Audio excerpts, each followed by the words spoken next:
If you're a science fiction fan or a science fiction modeler of a certain age, I'm guessing a lot of you will recognise these Terran Trade Authority books, which came out I think late 70s, early 80s.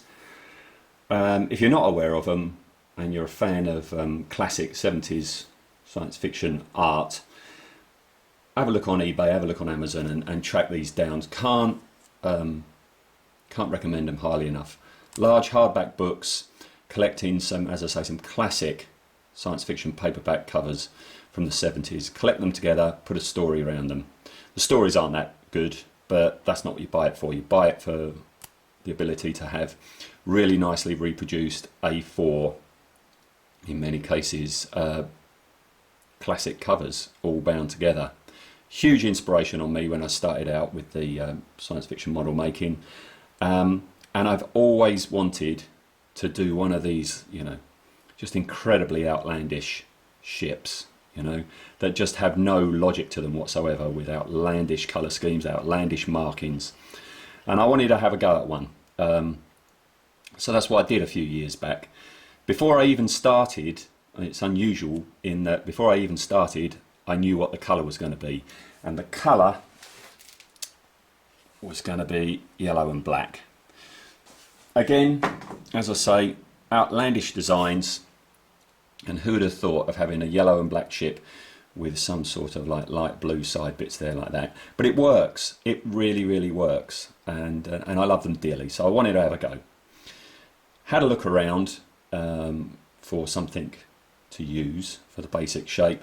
I didn't really want to use, you know, an old strimmer or a vacuum cleaner, because they're gonna, unless you modify them massively, they're always going to look kind of like what they were.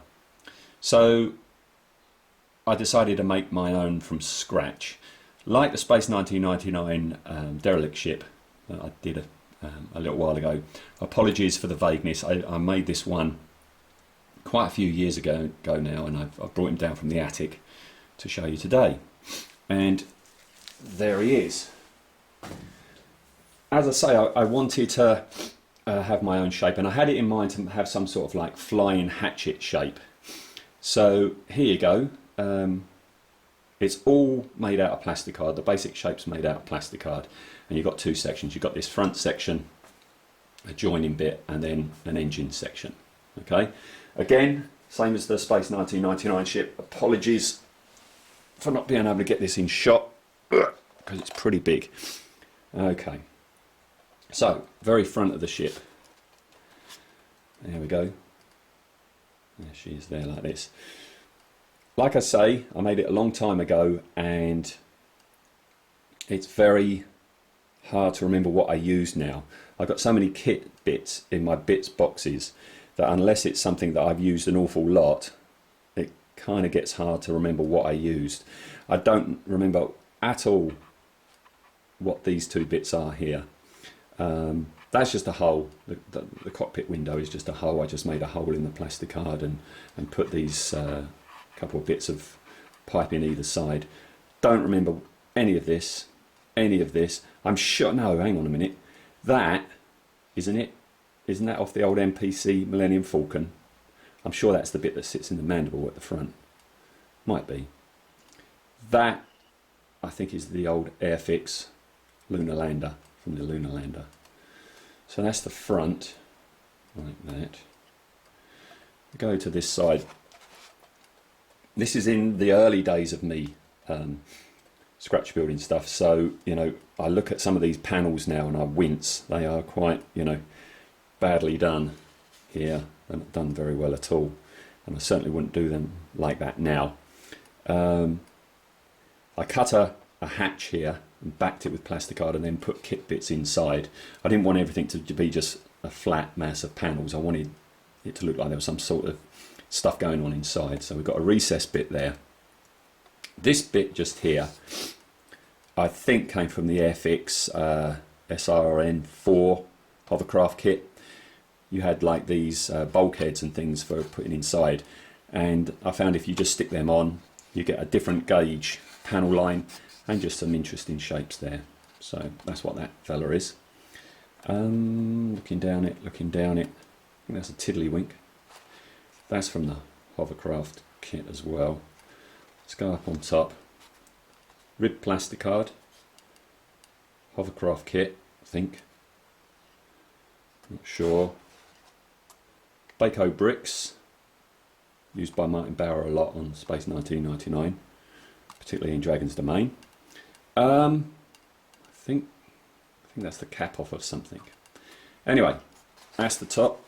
On the other side, again, more hovercraft bits.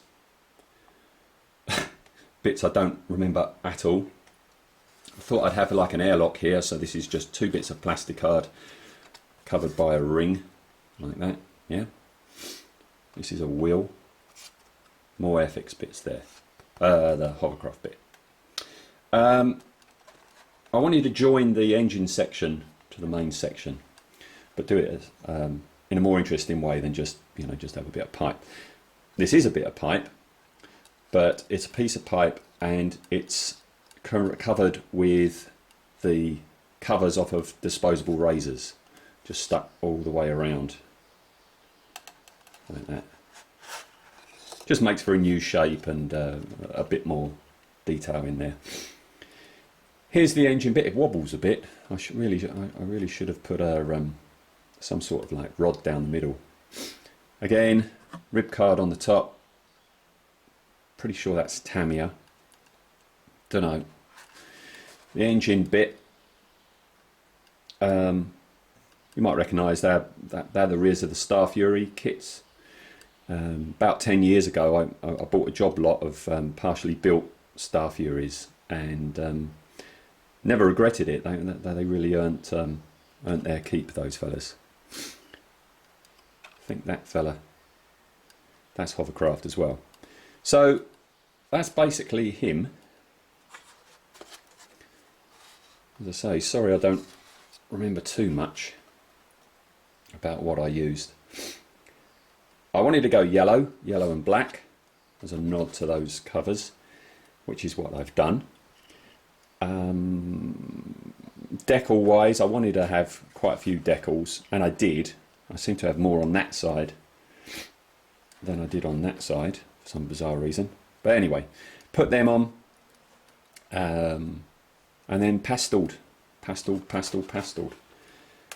make him like that. That's about it.